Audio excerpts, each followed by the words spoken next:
Okay, for today's class activity, we're going to do chapter 29, sections 1 through 3, and just a few concept questions and exercises today. We're going to focus heavy on concepts. Okay, so go read it, go try them, and then come follow this video for guidance. Okay, for the first concept question, 29.1. Okay, we need to understand magnetic fields very qualitatively. So how do they interact with other materials?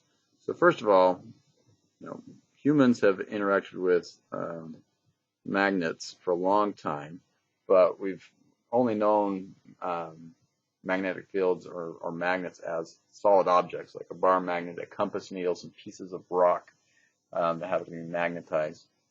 And they're very useful because, especially with compasses, to be able to align with the magnetic pole of the Earth. Okay, but we need to be careful to know how they interact. So let's suppose we have this magnet with a north pole and a south pole, and we bring it close to a glass ball hanging by a thin thread. So this could move easily with if a force is applied. Okay, so if the glass ball is neutral, and I bring this north end towards this glass rod, what's going to happen? Okay, nothing should happen because magnetic fields don't interact with objects unless they are magnetizable. Okay, and glass isn't magnetizable, and not even all metals are magnetizable. Just mostly iron-based metals, but there are some others, but not even all metals. So they're a very kind of a select group of materials that are magnetizable. Iron is so common in our daily life, and so we think, oh, lots of materials are magnetizable, but iron is one of the few. Okay, so nothing should happen. Now, what if we give this glass ball a charge? So now it's positively charged. What will happen? Okay, there will still be no magnetic effect because charge does nothing to a magnet. We'll see later in the later examples that moving charge does something to a magnet, but charge alone doesn't do anything. Since this charge is just sitting here, it's not moving, it does nothing to the magnet in terms of magnetic attraction or repulsion. But this is still a charged object. This is still something that that can have electrons move. It can polarize, like we saw earlier.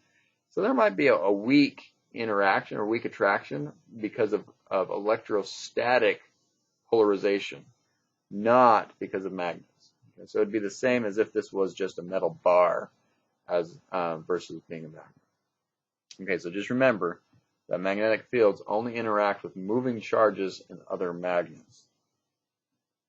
All right, number 2. Well, something that looks similar.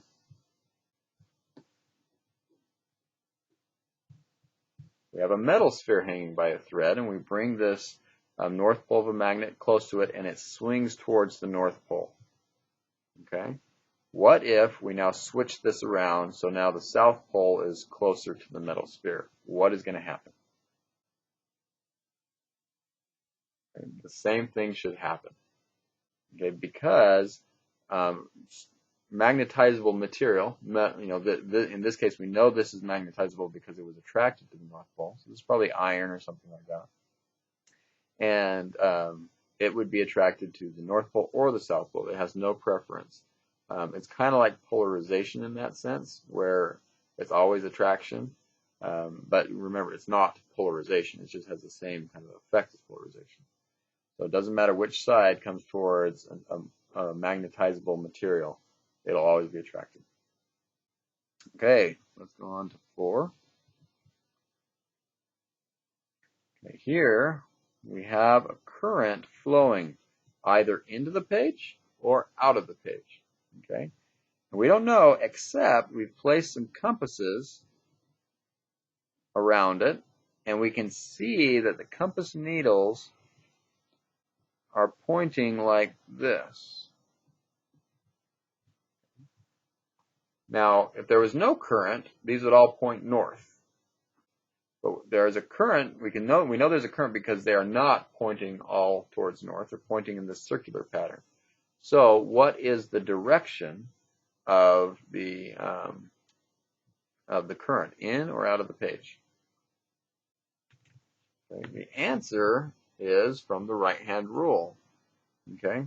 We can take our hand like this, and we can curl our fingers in the direction of those curling compass needles. They're all curling in a counterclockwise pattern, so we curl our fingers counterclockwise. Our thumb then points out. So we know by the right hand rule that the current coming out by that. Now we could have used this as well, this method. Okay, we know the B field is this way. Okay? So I know the B field is going to be that way at that point. Okay? The B field's out of that point, and then the r hat vector is pointing up. So here's the current source. This is the position we're measuring. So B field's to the left. Okay, the r hat is, oh, this is awkward, is upward. So B field's to the left, my thumb.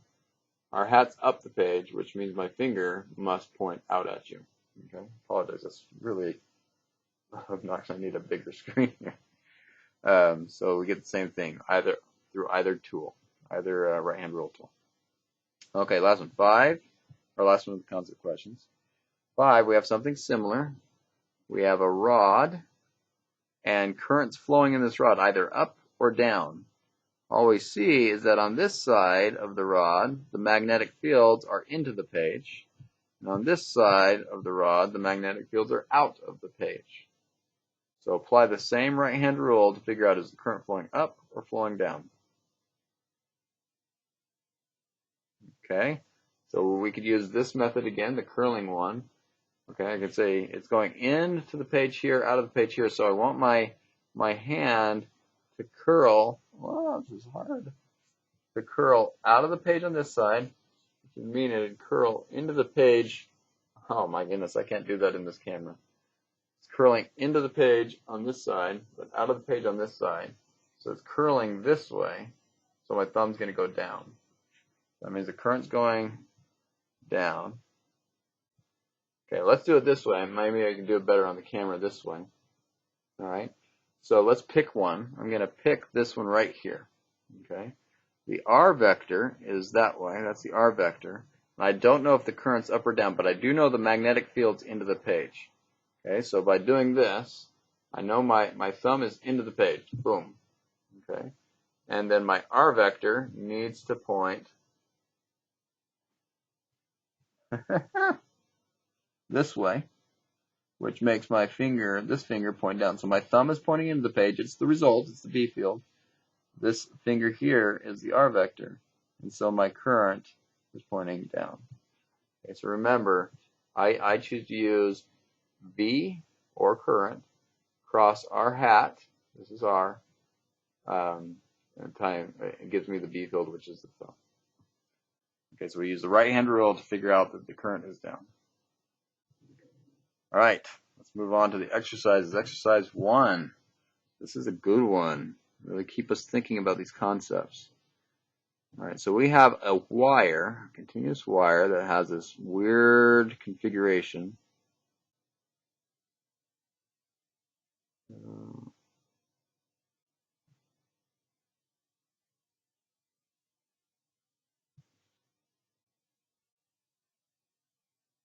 All right. Okay, and in this, we're assuming that wires that are close to the dot are significant and other wires that are far are not significant. So this wire doesn't do anything to that dot. These wires here don't do anything to that dot. This wire here doesn't do anything to this dot. Just these wires do something to that dot. These wires contribute to there, and just these two contribute to there. Okay, so that's our assumptions. All right, I haven't necessarily drawn it very good with that, but that's our assumptions. So if the field here is given, they give a value of the field. I'm going to call that B0. Okay, the field here is B0. Then what is the field at these other three dots? We know that current is flowing that way because the field is out of the page here. It's flowing out of the page here. So the current's flowing to the right, which means above it, it's outward. My fingers curl outward above it. So over here, what is the value of the B field relative to B0? Okay, it should be twice and also outward. Should be outward because the current is flowing to the right, as it was over here. So one wire is giving identical results as this, but then it curls around and comes back. So we have twice as much current flowing to the right. And so everything else is the same, the distance is the same. And so this has twice the current flowing to the right, and this is on the same side with those two wires. And so we get twice the field.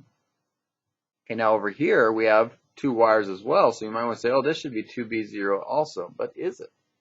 Think about the direction of the current flowing in those two wires.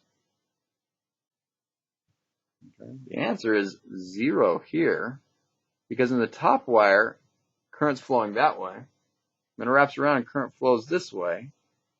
And so if this one gives an outward field, well, this one's reversed, so it's going to give an inward field. So my thumb's this way, the field's going down from the bottom wire, whereas it was going up from the top wire. And again, assuming these are super close together, so basically on top of each other, that would cancel out, and we get this field to be 0.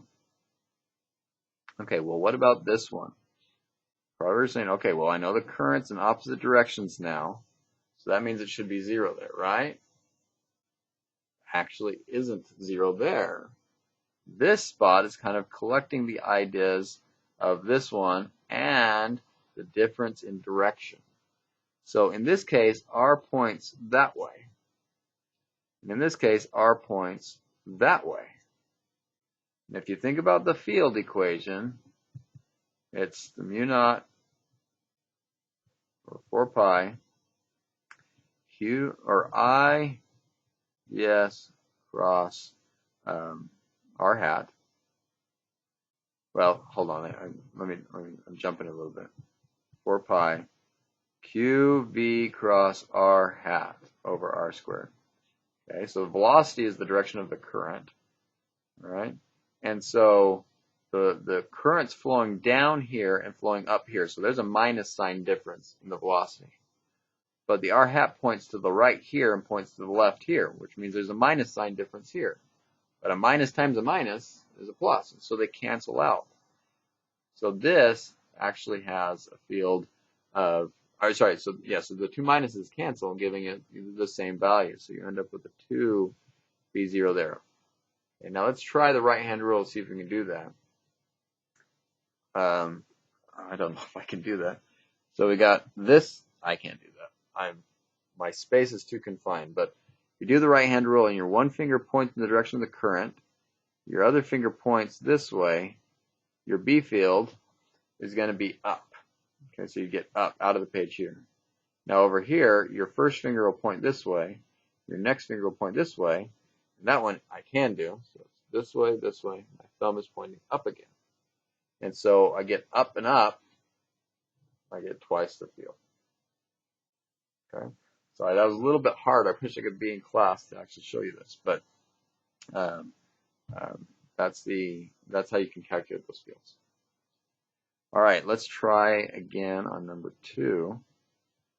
We have 2 wires. One is a long straight wire. Current's flowing this way in that wire, and the same amount of current is flowing in the bottom wire. What is the field here and here? Okay. We know that the field here is out of the page and of some value, which is called B0. Compared to B0, and in what direction is the field here and here? This is out of the page. I'm going to put a circle around that, so that's the tip of the arrow coming out at you. First of all, is the field going to be into the page or out of the page here? It's going to be into the page, because if this is out of the page on the bottom, it's got to be into the page on top, because the fields are curling around that wire. Kind of up, down, underneath, up, over, down, underneath. And so it's curling around that wire. Okay, we can do it by the right-hand rule. There's the thumb going in the direction of that. My fingers curl this way. So out of the page on this side, and they curl down on this side. Okay, so this is going to be here. Now, the size of the field should be B0 as well. It'll be end of the page, but it's still B0 because it's just the same current and same distance, different direction. So what about here? What can you say here? Same amount of current flowing. This dot is equally between these two. What's the direction and size of the B field there? Okay, we're going to get twice the B field, and this is for the same reason as this one right here. So if you apply the reasoning we did here to that, you'll get twice the B field. All right, and it's going to be into the page as well. All right, very good. Let's do 5. So here we have a particle located at 1,1 centimeters.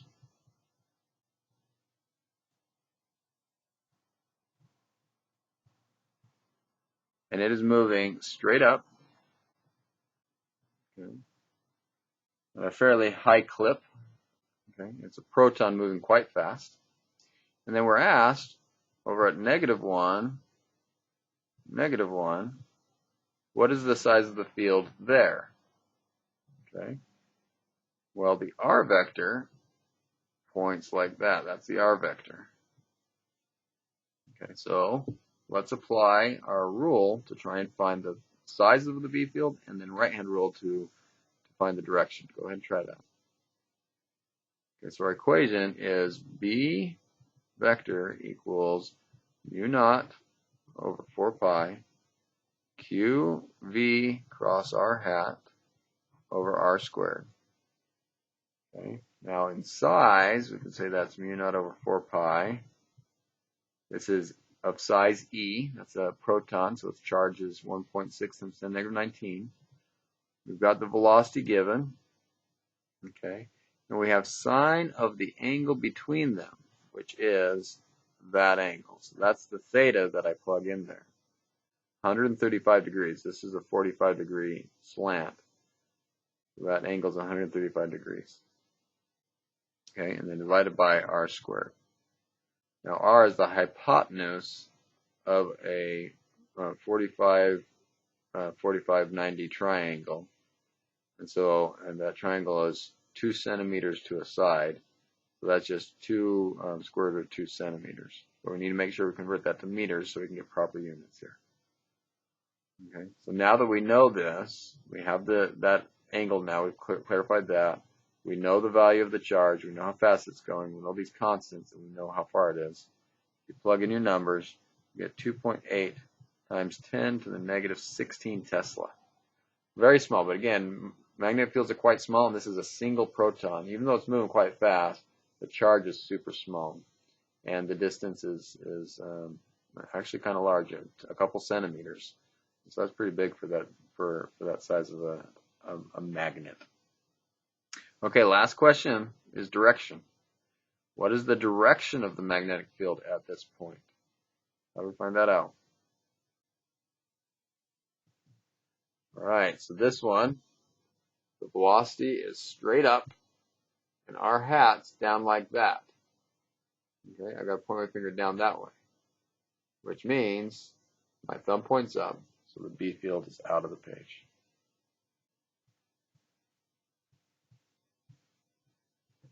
And the B field is out of the page at that point.